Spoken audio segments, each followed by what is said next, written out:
Howdy doody, howdy doody.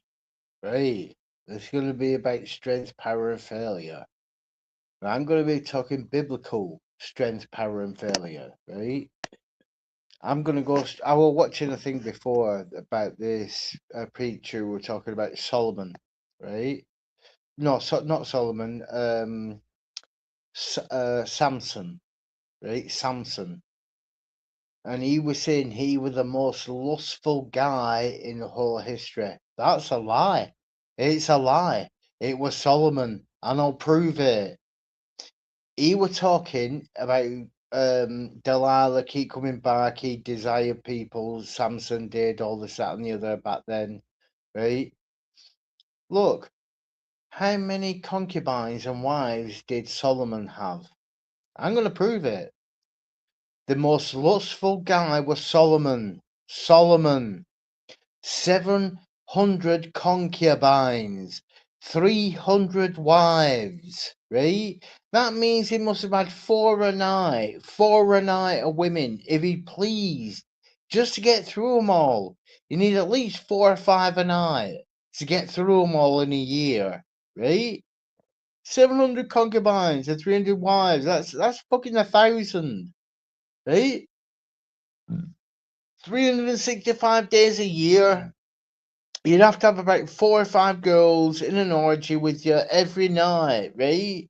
And Solomon didn't have an eye for women, just like this other preacher tried to say that Samson had an eye for Delilah. No, you go for the biggest point, the biggest point in the Bible, Solomon. Because what did he do? His eye turned him away from God because he loved women that much, right? And what did Solomon say in his wisdom, in his sayings? This is the irony of it. He's giving you a lesson beforehand. He was talking about the 7 deadly sins, right? I think it's in Proverbs or Ecclesiastes. I can't remember, one of the two. But he talks about the 7 deadly sins. The feet that run to badness, the eyes that look at things and desire things, the heart that runs to corruption, all this, that, and the other, right? It mentions 7 deadly things. And he did every fucking one of them. Solomon did every one of them because he loved women. And this is the prophecy that were portrayed to him. Right? Look it up in the Bible. Because he gave himself up to false worship, because he gave himself over to the women he married, right? They persuaded his mind.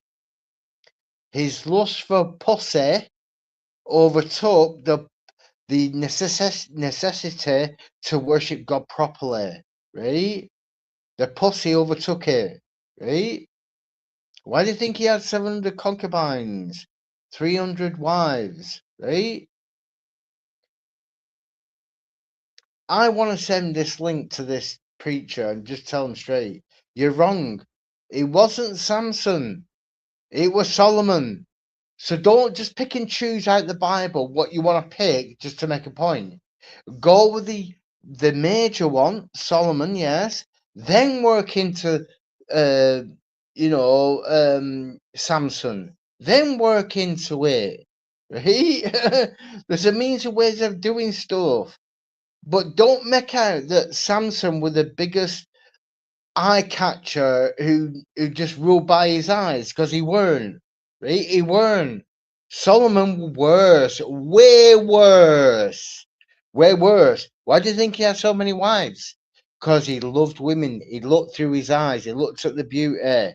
He looked at the virginity and the sexuality of them and all this, that, and the other. Right? It's not just about looking at women. You got to look how the man desired them people, them 700 concubines, which came probably with the queen or the 700 wives that he had. They probably brought concubines with them. They belonged to him too. So he could have sex with them if he wanted to. Because the woman he married, Queen of Egypt or whoever it was, right? King Solomon, by the way, back then it were different rules than there is now. He was a king of a massive province. He could dictate what he wanted and who he wanted or who he didn't want. You know what I mean? Look at history. Put your mind back in history. This is, you got to use your imagination. You got to use your imagination. Otherwise, these things don't become real to you. This is where the Holy Spirit comes in and helps you. It helps you open your mind. And then what you do is, for a few minutes or so, you just portray you back then. What it was like to walk through the street, dust streets, mud huts, or mud buildings or whatever. You know what I mean? In Rome, they had they had well, I don't believe they did have marble. By the way, one of the Romans, oh, a minute from this to marble. What a load of shit! What a load of shit! Only a few things were made of marble because they were expensive, expensive, right? But if you're a ruler, you dictate what went on. It's not like now where you have a democracy, which the Greeks brought them in, not the Romans. Look up your history. It were the Greeks that brought in democracy, not the Romans, right? They keep saying shit about the Romans in fucking school and shit. No, the Greeks. Give the Greeks a fucking due where they brought it in, right? Don't alter history. This is why I don't agree with data centers. You know what I mean? This is where the strength and the power and the failure comes in. Because you got to understand, there's an inherent thing in natural human beings born from the womb. God puts a natural law in your heart and your mind. If you're genetically modified, that's not been written in you because it's genetically modified cell or genetically modified baby or whatever. You're a product, right? You're a product, right? You're not natural born. So how can God put something naturally born in you if you're naturally born, not born from the womb through natural means from a normal human and a normal woman, man, right? Understand the difference. The, these governments around the world are trying to do things beyond God. They're trying to genetically modify shit, trying to make people non-human from God. There's a reason, because then they're patented. And where does patented come from? Oh, the fact is you can manipulate and stipulate and all this shit and the other. And guess what? Where do these people worship that do this kind of shit? Satanists. They're all fucking Satanists, right? This is all about changing the world for Satan, not for God. But understand, the system that's created on the world, belongs to Satan, yes. But the actual earth, the actual soil, the earth, the grass, the plants, the birds, the animals, the humans, technically to God, the humans too, the sun, the stars, the universe belongs to him. It belongs to him, right? The only reason Satan's been shoved down to this earth is so he could try and prove a point that man can rule themselves. So if they can rule themselves, why do you have Satan manipulating in the background? Why do you have Satan manipulating in the background if man can rule themselves? Because without the downfall and then the angels come down and manipulating the people, we wouldn't have this technology. So this bullshit about, oh, man can rule themselves, hang on.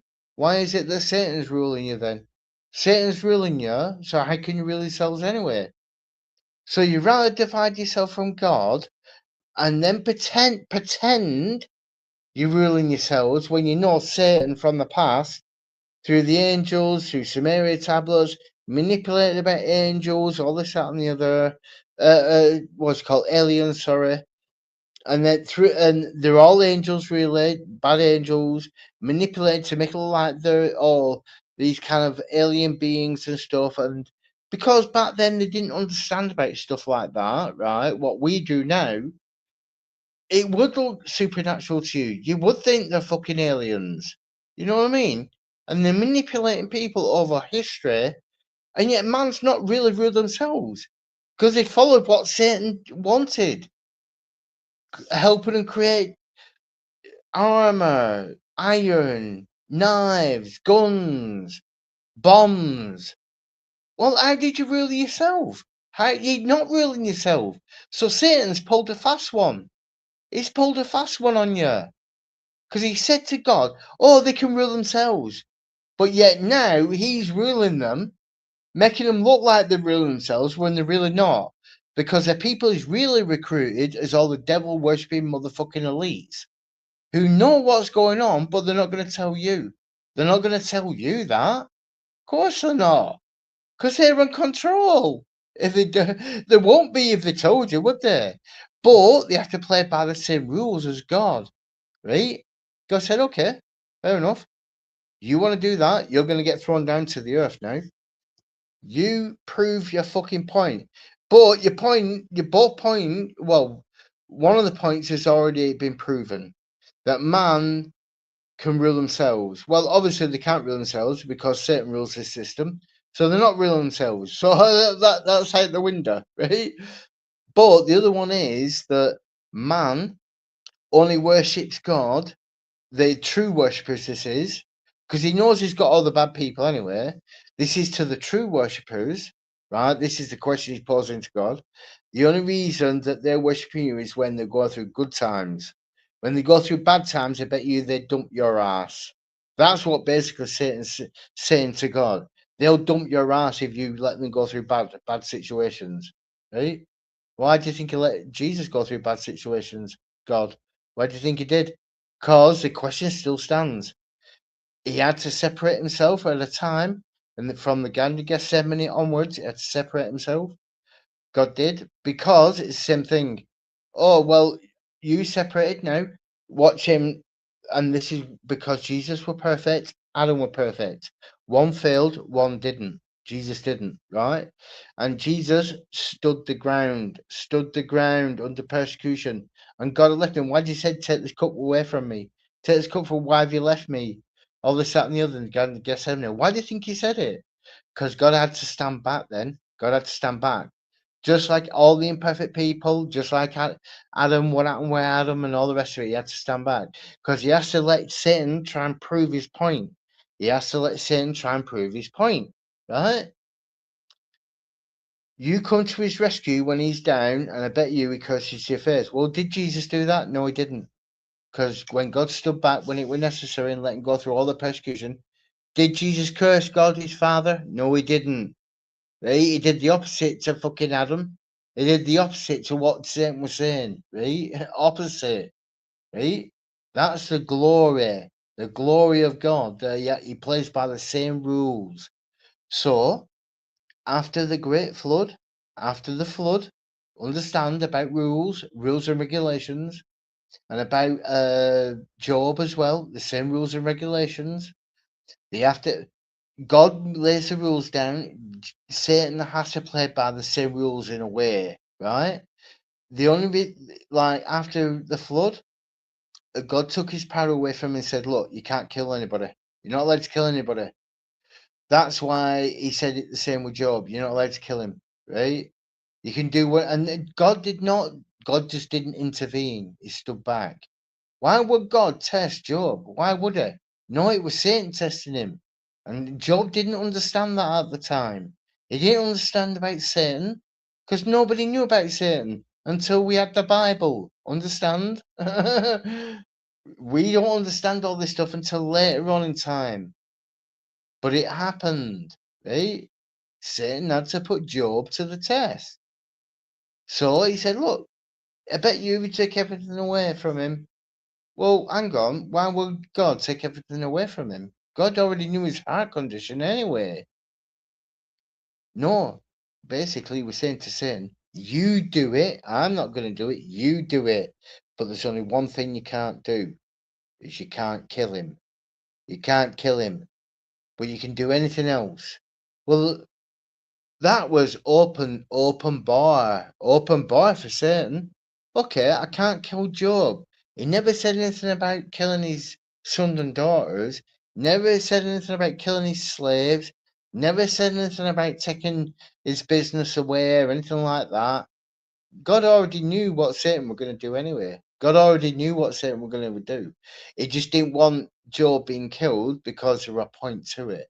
There were a point to it. Even though Job didn't know about Satan, he knew about how faithful God was. Right?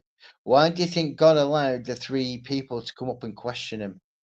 Why do you think he allowed his wife to come up and say, "Oh, curse God and die"? You know what I mean? Oh, just curse God and die.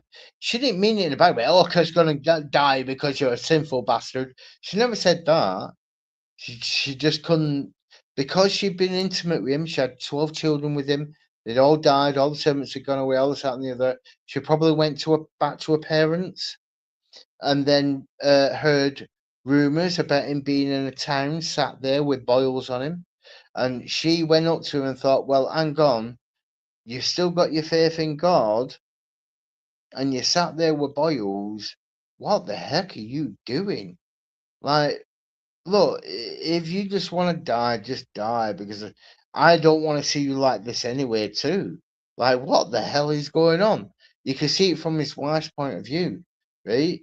She didn't mean it just, oh, just curse God and die because you're a sinner. No, because this was about manipulation. Job was wise. Job was wise enough in his head.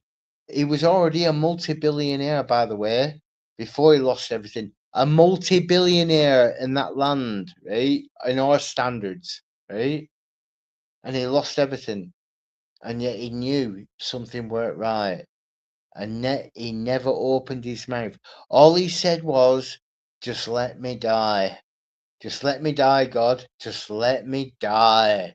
I don't know what I've done wrong. Just let me die, because I don't know what's going on." And that's why God intervened and said, "Well, hang on. You want to die? Well, where were you when I created the universe? Do you not think if you die, I can't resurrect you? Of course I can. Of course I can resurrect you. He proved it in the future. God did. Right? He proved it in the future." But you see the power, you see the manipulation in the head that people want to put you into when you really got to think the way God thinks. Look, where do you think this universe come from? Where do you think the planet come from? Didn't just come from evolution. It did not. Not by far. Not by far. Someone had to create something. There's too much order. There's chaos in the universe, yeah. But it's chaos order, they call it, scientists. Order chaos. Where there's order, but there's chaos. And the chaos doesn't override the order. There's something behind it. You know what I mean? Why do you think we have Jupiter there? Jupiter and Saturn. To take in all the asteroids and meteorites and shit. Majority of them. Majority of them. Well, do you not think that's loving from God? I would. I would. Too high. Because he's give us a barrier. He's give us a barrier because we could have been wiped out. We could have been wiped out. Right? But we haven't. We're still here. With his crown creation. Crown creation. And Satan doesn't like us. He wants to wipe us out. Depop us. Because if he's got to go, he's going to take us with him if he can. Right? Remember that. Your strength in God, he hates. Your strength in God. And remember, at the end of the day, your free will is given by God freely through the womb. Through the womb, natural born.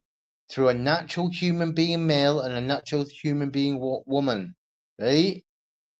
That's the only reason you belong to this planet. Not by genetics or transhumanism. Right? The strength of power. There can be a failure if you're not strengthened, have the power, right? This world is fucked, totally. Totally fucked. And I can't wait for it to be swept clean. I really can. But I don't know the time or the hour. I don't. I don't. I know it's close, very close, especially with the earthquakes and the fires and the heat and everything. This is abnormal. It's been unprecedented this year. Give it a couple of years. Let's see what happens. You guys have a good one. May God bless you. Take care.